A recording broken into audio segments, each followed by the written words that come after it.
El Señor de los Anillos, El Retorno del Rey, Libro quinto, Capítulo 10. La puerta negra se abre. 2 días después, el ejército del oeste se encontraba reunido en el Pelennor. Las huestes de orcos y hombres del este se habían retirado de Anórien, pero hostigados y desbandados por los Rohirrim habían huido casi sin presentar batalla hacia Cair Andros. Destruida pues esa amenaza con las nuevas fuerzas que llegaban del sur, la ciudad estaba relativamente bien defendida, y los batidores informaban que en los caminos del este y hasta la encrucijada del rey caído no quedaba un solo enemigo con vida. Ya todo estaba preparado para el golpe final. Una vez más Legolas y Gimli cabalgarían juntos en compañía de Aragorn y Gandalf, que marchaban a la vanguardia con los Dúnedain y los hijos de Elrond. Merry, avergonzado, se enteró de que él no los acompañaría. No estás bien todavía para semejante viaje, le dijo Aragorn, pero no te avergüences. Aunque no hagas nada más en esta guerra, ya has conquistado grandes honores. Peregrin irá en representación de la comarca, y no le envidies esta oportunidad de afrontar el peligro, pues aunque haya hecho todo tan bien como se lo ha permitido la suerte, aún no ha igualado tu hazaña. Pero en verdad todos corremos ahora un peligro igual.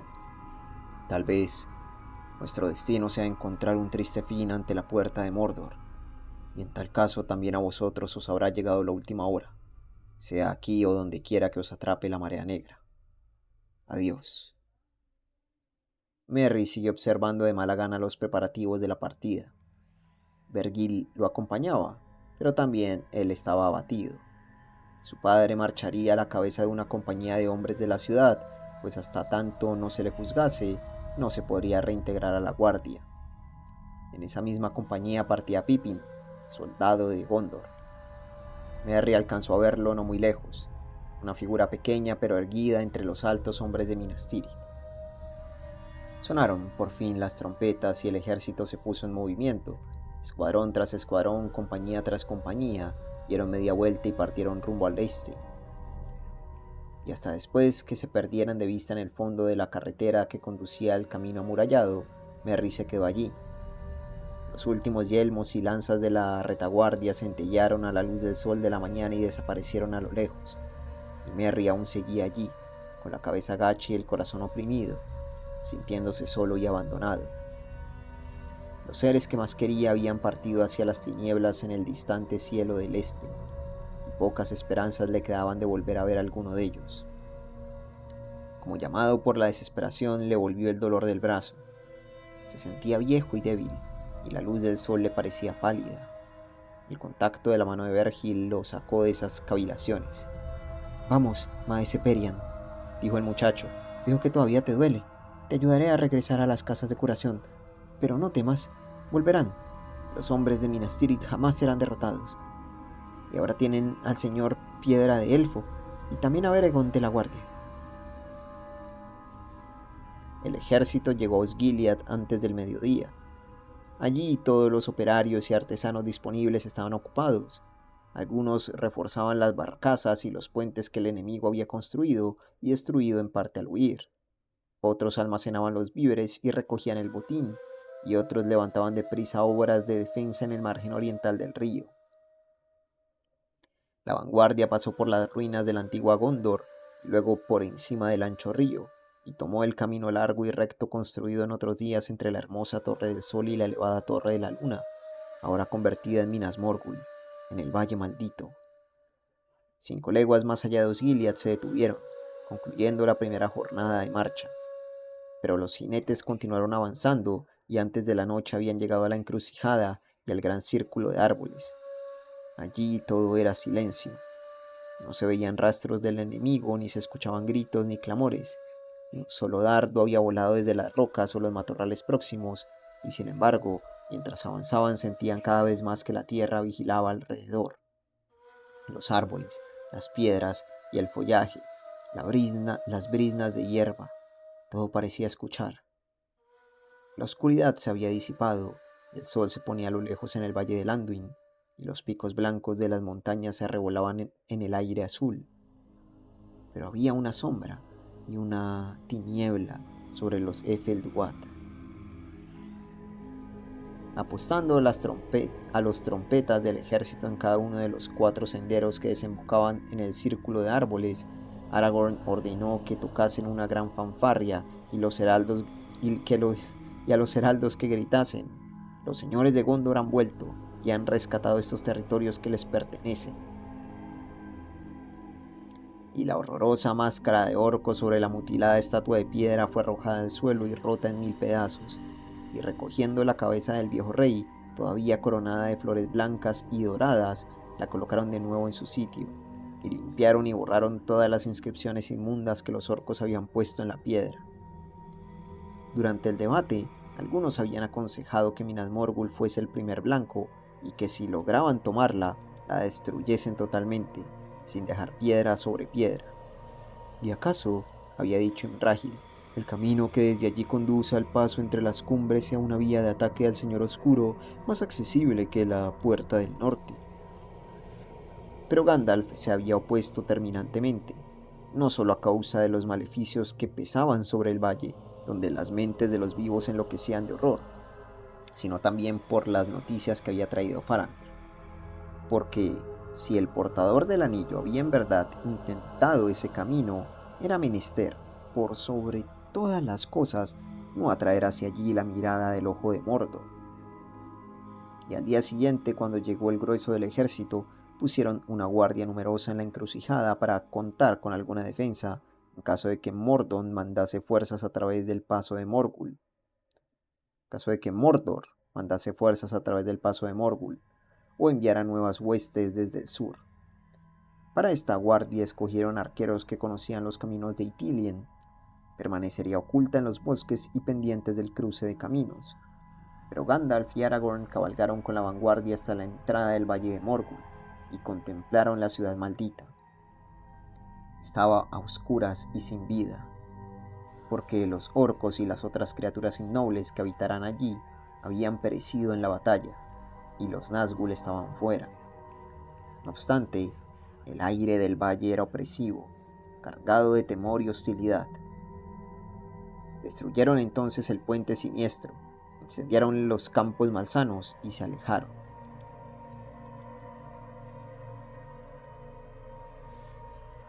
Al día siguiente, el tercero desde que partieran de Minas Tirith, el ejército emprendió la marcha hacia el norte. Por esa ruta, el ejército emprendió la marcha hacia el norte. Por esa ruta, la distancia entre la encrucijada y el Morannon era de unas 100 millas, y lo que la suerte podía depararles antes de llegar tan lejos nadie lo sabía.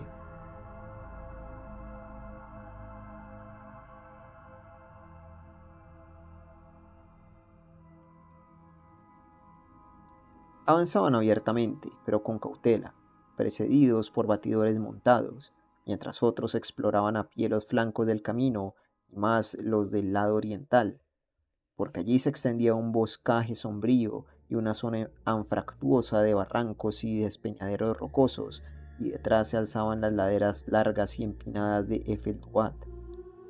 El tiempo del mundo se mantenía apacible y hermoso, y el viento soplaba aún desde el oeste, pero nada podía disipar las tinieblas y las brumas que se acumulaban alrededor de las montañas de la sombra. Y por detrás de ellas brotaban intermitentemente grandes humaredas que se elevaban y quedaban suspendidas, flotando entre los vientos de las cumbres. De tanto en tanto Gandalf hacía sonar las trompetas y los heraldos pregonaban: «Los señores de Gondor han llegado, que todos abandonen el territorio o se sometan». Pero Imrahil dijo: «No digáis los señores de Gondor, decid el rey Elessar, porque es la verdad, aunque no haya ocupado el trono todavía, y dará más que pensar al enemigo si así lo nombran los heraldos». Y a partir de ese momento, 3 veces al día proclamaban los heraldos la venida del rey Elessar, mas nadie recogía el desafío. No obstante, aunque en una paz aparente, todos los hombres marchaban oprimidos, desde el más encumbrado al más humilde, y a cada milla que avanzaban hacia el norte, más pesaban sobre ellos unos presentimientos funestos. Al final del segundo día de marcha desde la encrucijada tuvieron por primera vez la oportunidad de una batalla. Una poderosa hueste de orcos y hombres del este intentó hacer caer en una emboscada a las primeras compañías. El paraje era el mismo en que Faramir había acechado a los hombres de Harad, y el camino atravesaba una estribación de las montañas orientales y penetraba en una garganta estrecha. Pero los capitanes del oeste, oportunamente prevenidos por los batidores, un grupo de hombres avesados bajo la conducción de Mablung, los hicieron caer en su propia trampa. Desplegando la caballería en un movimiento envolvente hacia el oeste, los sorprendieron por el flanco y por la retaguardia, destruyéndolos u obligándolos a huir a las montañas. Sin embargo, la victoria no fue suficiente para reconfortar a los capitanes. «No es más que una treta», dijo Aragorn. «Lo que se proponían, sospecho, no era causarnos grandes daños, no por ahora, sino darnos una falsa impresión de debilidad e inducirnos a seguir adelante». Y esa noche volvieron los Nazgûl, y a partir de entonces vigilaron cada uno de los movimientos del ejército. Volaban siempre a gran altura, invisibles a los ojos de todos excepto los de Legolas, pero una sombra más profunda, un oscurecimiento del sol los delataba. Y si bien no se abatían sobre sus enemigos y se limitaban a acecharlos en silencio, sin un solo grito, un miedo invencible los dominaba a todos. Así transcurría el tiempo y con él el viaje sin esperanzas. En el cuarto día de marcha desde la encrucijada y el sexto desde Minas Tirith, llegaron a los confines de las tierras fértiles y comenzaron a internarse en los páramos que precedían a las puertas del Morannon, en el paso de Cirith Gorgor. Y divisaron los pantanos y el desierto que se extendía al norte y al oeste hasta los Emin Muil. Era tal la desolación de aquellos parajes, tan profundo el horror, que una parte del ejército se detuvo a milanada, capaz de continuar avanzando hacia el norte ni a pie ni a caballo. Aragorn los miró, no con cólera, sino con piedad, porque todos eran hombres jóvenes de Rohan, del lejano Fol de Oeste, o labriegos venidos desde los Arnak, para quienes Mordor había sido desde la infancia un nombre maléfico y a la vez irreal. Una leyenda que no tenía relación con la sencilla vida campesina. Y ahora se veían a sí mismos con imágenes de una pesadilla hecha realidad. Y no comprendían esta guerra ni por qué el destino los había puesto en semejante trance. «Volved», les dijo Aragorn, «pero tened al menos un mínimo de dignidad y no huyáis. Y hay una misión que podríais cumplir para atenuar en parte vuestra vergüenza. Id por el sudoeste hasta Cairandros, y si aún está en manos del enemigo, como lo sospecho, reconquistadla, si podéis, y resistid allí hasta el final, en defensa de Gondor y de Rohan». Abochornados por la indulgencia de Aragorn, algunos lograron sobreponerse al miedo y seguir adelante. Los demás partieron, alentados por la perspectiva de una empresa honrosa y a la medida de sus fuerzas. Y así, con menos de 6.000 hombres, pues ya habían dejado muchos en la encrucijada, los capitanes del oeste marcharon al fin a desafiar la Puerta Negra y el poder de Mordor.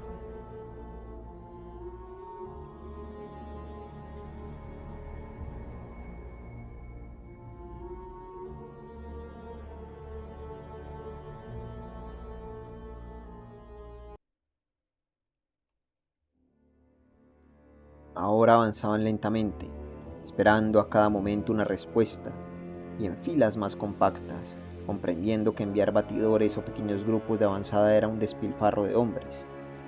Al anochecer del quinto día de viaje desde el valle de Morgul, prepararon el último campamento y encendieron hogueras alrededor con las pocas ramas y malezas secas que pudieron encontrar.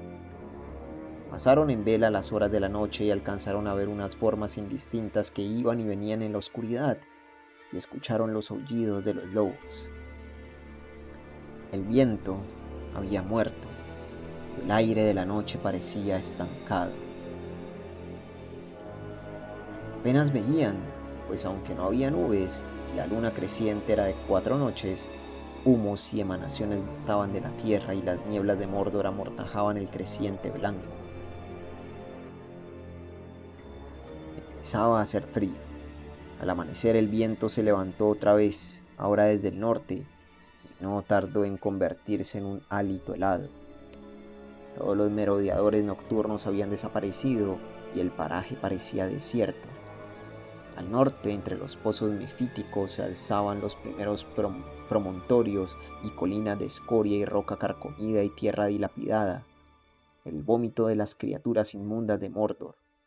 Pero ya cerca en el sur asomaba el baluarte de Cirith Gorgor, y en el centro mismo la Puerta Negra, flanqueada por las 2 torres de los dientes altas y oscuras, porque en la última etapa los capitanes, para evitar posibles emboscadas en las colinas, se habían desviado del viejo camino en el punto en que se curvaba hacia el este, y ahora, como lo hiciera antes Frodo, se acercaban al Morannon desde el noroeste. Los poderosos batientes de hierro de la Puerta Negra estaban herméticamente cerrados bajo la arcada hostil. En las murallas almenadas no había señales de vida. El silencio era sepulcral, pero expectante. Habían llegado por fin a la meta última de una aventura descabellada, y ahora, a la luz gris del alba, contemplaban descorazonados y tiritando de frío aquellas torres y murallas que jamás podrían atacar con esperanzas, y aunque hubiesen traído consigo máquinas de guerra de mucho poder, y las fuerzas del enemigo apenas alcanzasen a defender la puerta y la muralla. Sabían que en todas las colinas y peñascos de alrededor habían enemigos ocultos, y que del otro lado, en los túneles y cavernas excavados bajo el desfiladero sombrío, pululaban unas criaturas siniestras. De improviso vieron a los Nazgûl revoloteando como una bandada de buitres por encima de las torres de los dientes, y supieron que estaban al acecho, pero el enemigo no se mostraba aún.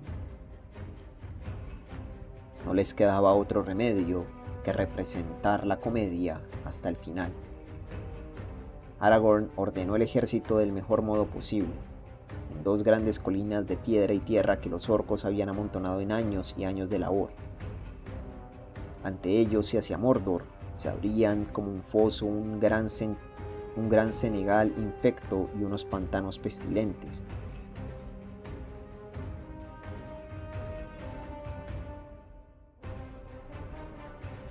Cuando todo estuvo en orden, los capitanes cabalgaron hacia la Puerta Negra con una fuerte guardia de caballería, llevando el estandarte y acompañados por los heraldos y los trompetas. A la cabeza iban Gandalf, de primer heraldo, y Aragorn con los hijos de Elrond, y Éomer de Rohan e Imrahil. Y Legolas y Gimli y Peregrin fueron invitados a seguirlos, pues deseaban que todos los pueblos enemigos de Mordor contaran con un testigo. Cuando estuvieron al alcance de la voz, desplegaron el estandarte y soplaron las trompetas, y los heraldos se adelantaron y elevaron sus voces por encima del muro almenado de Mordor. ¡Salid!, gritaron. ¡Que salga el Señor de la Tierra Tenebrosa! ¡Se le hará justicia! Porque ha declarado contra Gondor una guerra injusta y ha devastado sus territorios. El rey de Gondor le exige que repare los daños y que se marche para siempre. ¡Salid!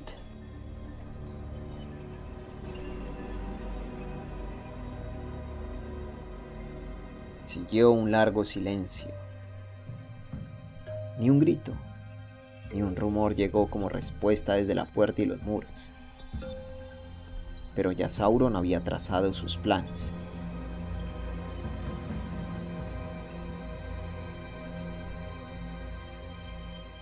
Antes de asestar el golpe mortal, se proponía jugar cruelmente con aquellos ratones. De pronto, en el momento en que los capitanes ya estaban a punto de retirarse, el silencio se quebró.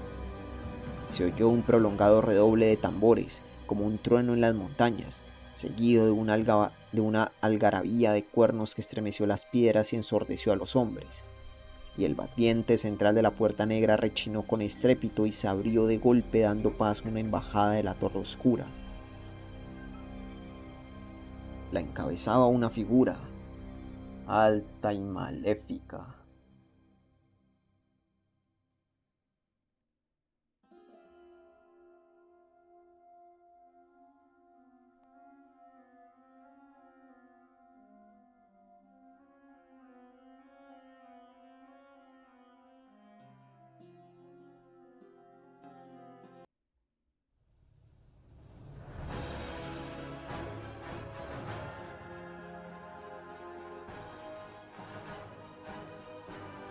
Encabezaba una figura alta y maléfica, montada en un caballo negro.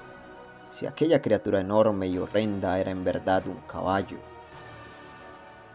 La máscara de terror de la cara más parecía una calavera que una cabeza con vida, y echaba fuego por la cuenca de los ojos y por los hollares. Un manto negro cubría por completo al jinete, y negro era también el yelmo de cimera alta. No se trataba, sin embargo, de uno de los espectros del anillo. Era un hombre, y estaba vivo.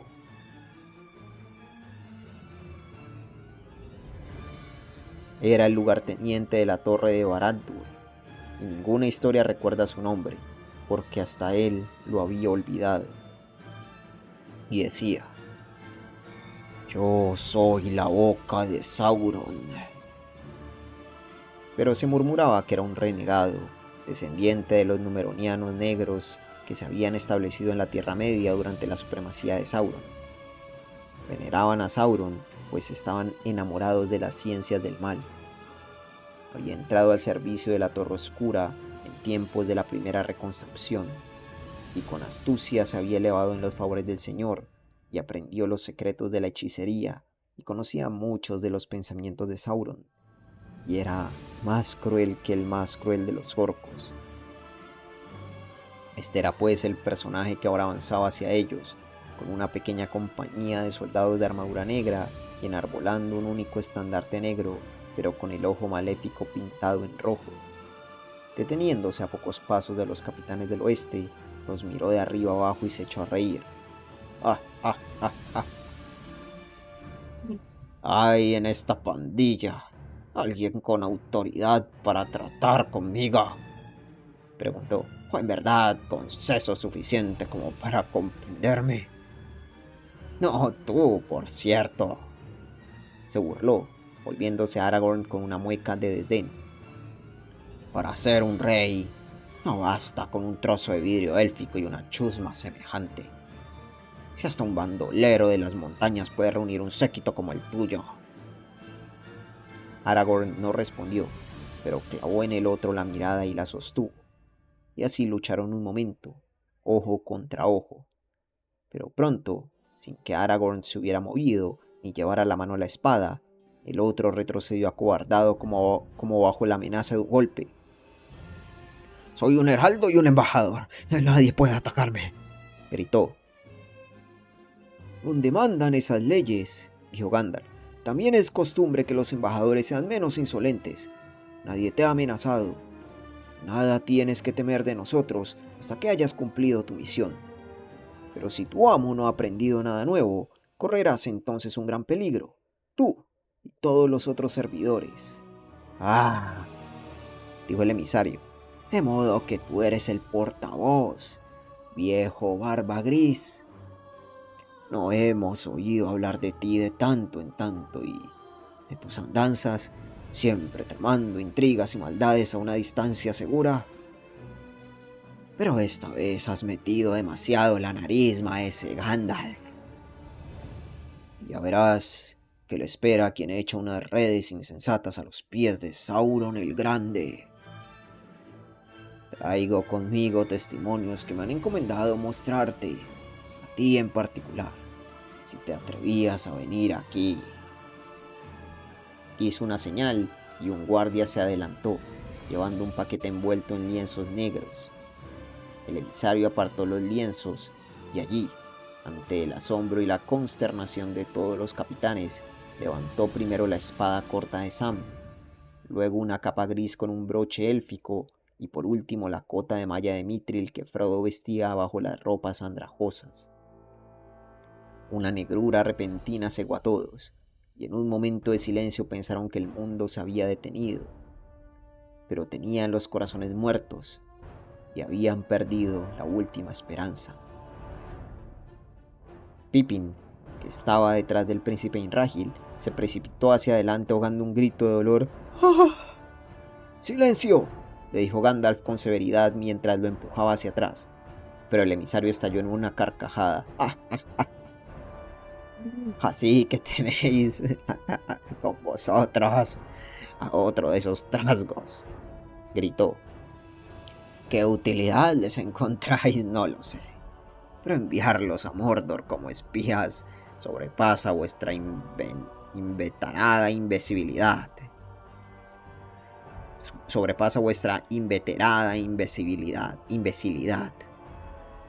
Sin embargo, tengo que darle las gracias, pues es evidente que ese alfeñique ha reconocido los objetos, y ahora sería inútil que pretendierais desmentirlo.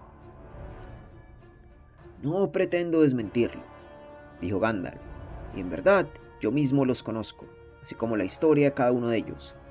Y tú, inmundo boca de Sauron, a pesar de tus sarcasmos, no puedes decir otro tanto. Mas, ¿por qué los has traído? Cota de malla de enano, capa élfica, hoja forjada en el derrotado oeste, y espía de ese territorio de ratas, la comarca. No, calma, bien lo sabemos. Estas son las pruebas de una conspiración. Y bien, tal vez quien llevaba estas prendas es alguien que no lamentaríais perder, o tal vez sí, acaso alguien muy querido.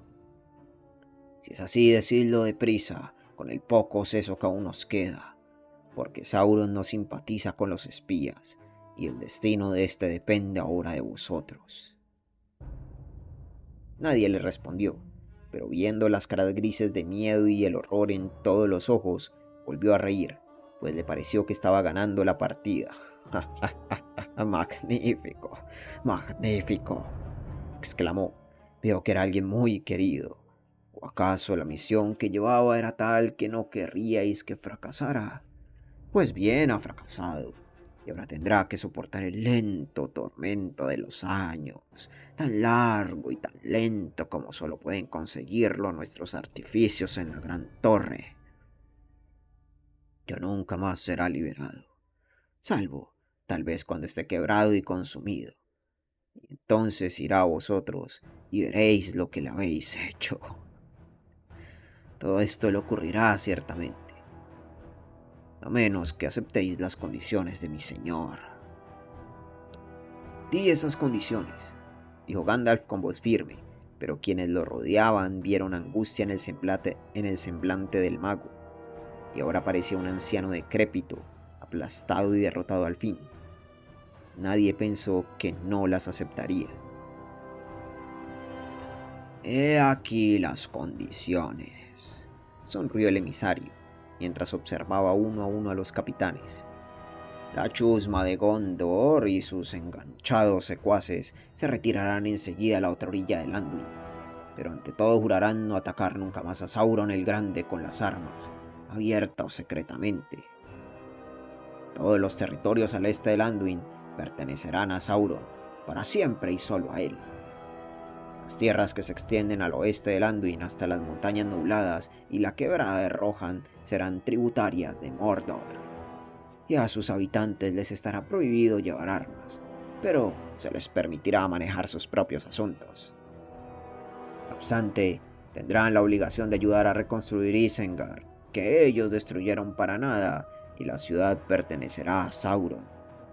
Y allí residirá el lugarteniente de Sauron. No Saruman, sino otro, más digno de confianza. Mirando los ojos del emisario, era fácil leerle el pensamiento. Él sería el lugarteniente de Sauron, y él mandaría en todo cuanto quedara del oeste. Él sería el tirano, y ellos los esclavos. Pero Gandalf dijo: es demasiado pedir por la devolución de un servidor. Que tu amo reciba en canje lo que de otro modo tendría que conquistar a lo largo de muchas guerras. ¿O acaso luego de la batalla de Gondor ya no confía en la guerra y ahora se rebaja a negociar? Y si en verdad tanto valoráramos a este prisionero, ¿qué seguridad tenemos de que Sauron, vil maestro de traiciones, cumplirá su palabra? ¿Dónde está el prisionero? Que lo traigan y lo muestren y entonces estudiaremos vuestras condiciones. A Gandalf, que lo miraba con fijeza, como en duelo con un enemigo mortal, le pareció que por un instante el emisario no supo qué decir, aunque enseguida rió de nuevo. No le hables a la boca de Sauron con palabras insolentes, gritó. Pides seguridades. Sauron no da ninguna. Si pretendes clemencia, antes haréis lo que le exige. Estas son sus condiciones. Aceptadlas o rechazadlas. Estas aceptaremos, dijo Gandalf de pronto. Se abrió la capa y una luz blanca centelleó como una espada en la oscuridad. Ante la mano levantada de Gandalf, el emisario retrocedió y Gandalf dio un paso adelante y le arrancó los objetos de las manos, la cota de malla, la capa y la espada. Los llevaremos en recuerdo de nuestro amigo, gritó, y en cuanto a tus condiciones, las rechazamos de plano. Vete ya, pues tu misión ha concluido y la hora de tu muerte se aproxima. No hemos venido aquí a derrochar palabras con Sauron, desleal y maldito, y menos aún con uno de sus esclavos. Vete. El emisario de Mordor ya no se reía. Con la cara crispada por la estupefacción y la furia, parecía un animal salvaje que en el momento en que se agazapa para saltar sobre la presa, recibe un garrotazo en el hocico. Loco de rabia, hecho baba por la boca, mientras unos sonidos de furia se le estrangulaban en la garganta. Pero miró los rostros feroces y las miradas mortíferas de los capitanes, y el miedo fue más fuerte que la ira. Dando un alarido se volvió, trepó de un salto a su cabalgadura y partió en desenfrenado galope hacia Cirith Gorgor. Entonces, mientras se alejaban, los soldados de Mordor soplaron los cuernos, respondiendo una señal convenida. Y no habían llegado aún a la puerta cuando Sauron soltó la trampa que había preparado.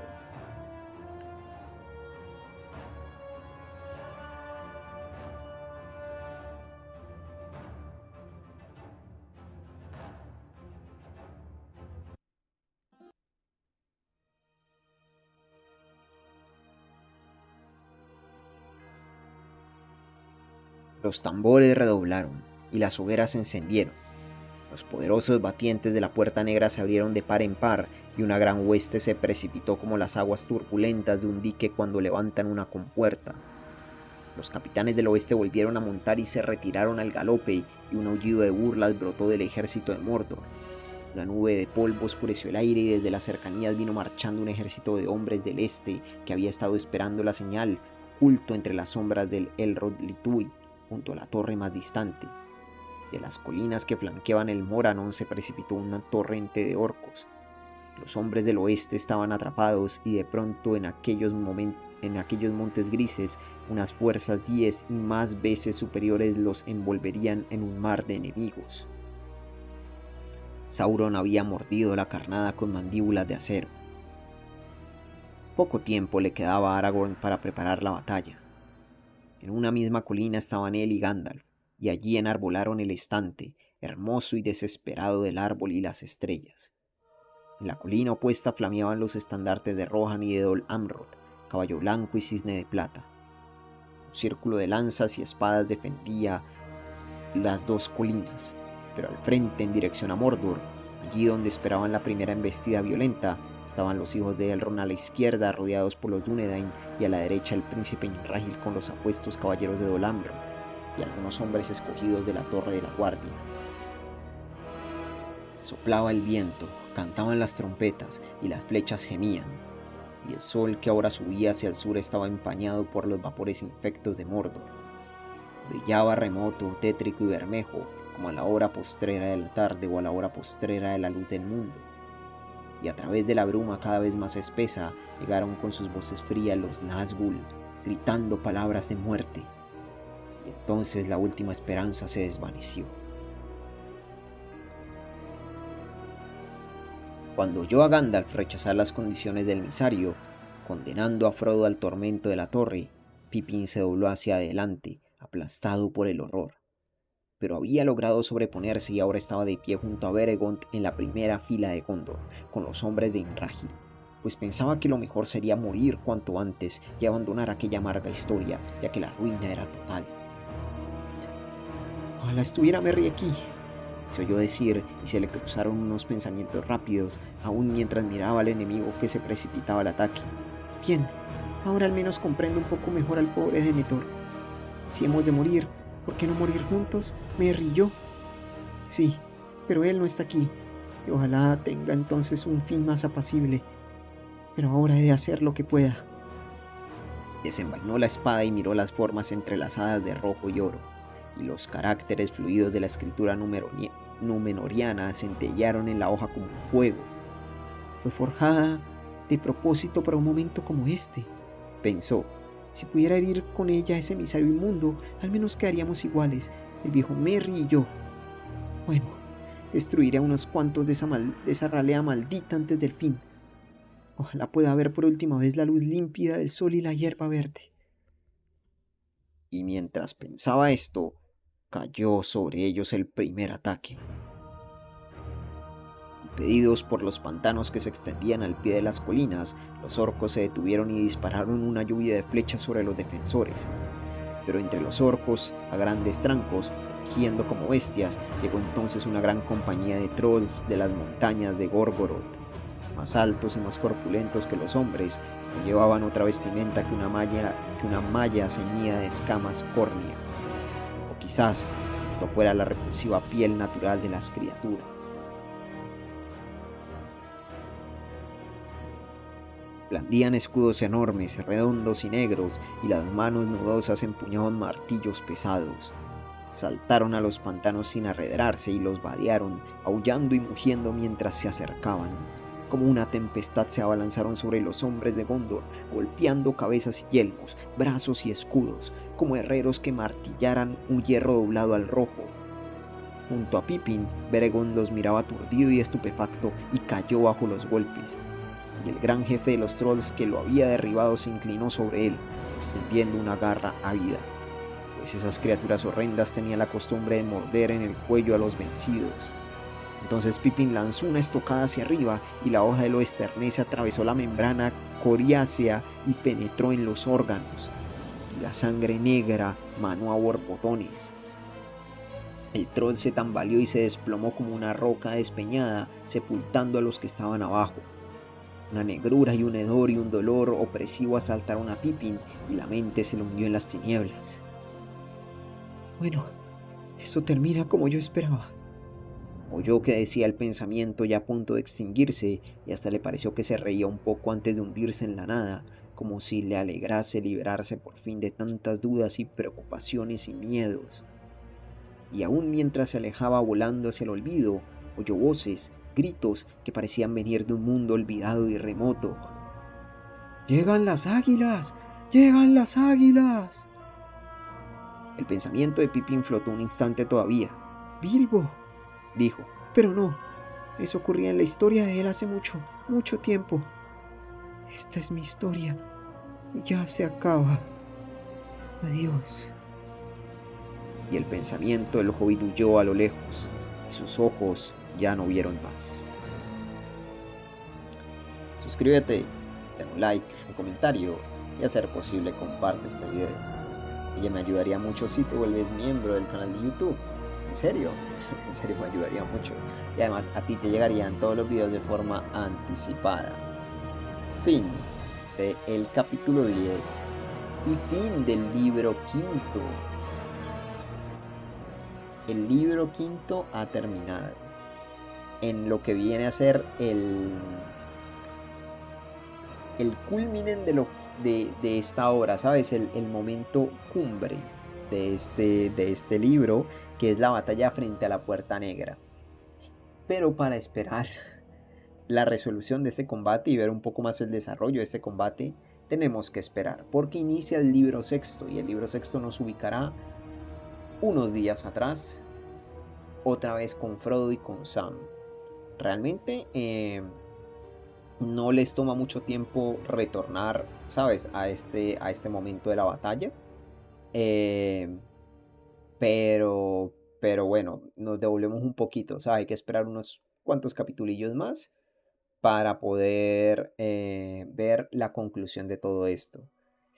Aún así, qué buen capítulo, qué bueno el capítulo 10.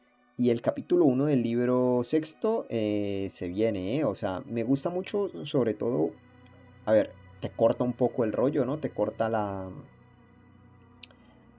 lo que viene a ser todo el desarrollo de la batalla. Pero me agrada lo que viene en el capítulo uno y sobre todo en el capítulo 2 porque en el capítulo 2 se desarrolla mucho lo que es Mordor, ¿sabes? Se nos habla un poco de Mordor en general, cómo funciona. Y está muy bien, está muy divertido. Es una construcción de mundo que Tolkien lo hace muy bien, pero del lado del el país oscuro, que es tremendo. Y oye, lo de la boca de Sauron, el emisario este, es tremendo, o sea, es un ser humano. Que ahí se nos dice algo, que es una tribu de Númenóreanos, imagínate, o sea, que de gente que desciende de Númenor, que, o sea, se adoró a Sauron, adoró a los poderes oscuros, las ciencias oscuras, y le sirvieron y le están sirviendo desde hace mucho tiempo. Y Boca de Sauron es de no sé si sería tribu o más bien comunidad, porque yo creo que tan poquitos no son, ¿sabes? Es gente que se quedó en el país oscuro sirviendo a Sauron, lo cual es muy interesante, muy curioso, ¿sabes? Porque muchas veces, y también es influenciados por la peli, uno piensa en Mordor, uno piensa en Sauron y uno solo piensa en orcos. Y no, los orcos solo hacían parte o sea, era una parte de su ejército, era una parte de sus hombres. Pero realmente habían muchas otras más criaturas y seres humanoides que hacían parte o que estaban al servicio de Sauron. Eh, pero bueno, en fin, veremos cómo se desarrolla y, y volveremos a ver qué pasa con Sam y Frodo, que lo último que ocurrió es que a Frodo lo atraparon y Sam se quedó solillo, pero se fue a rescatarlo. Así que nada, espero que lo hayan disfrutado y nos vemos en la próxima.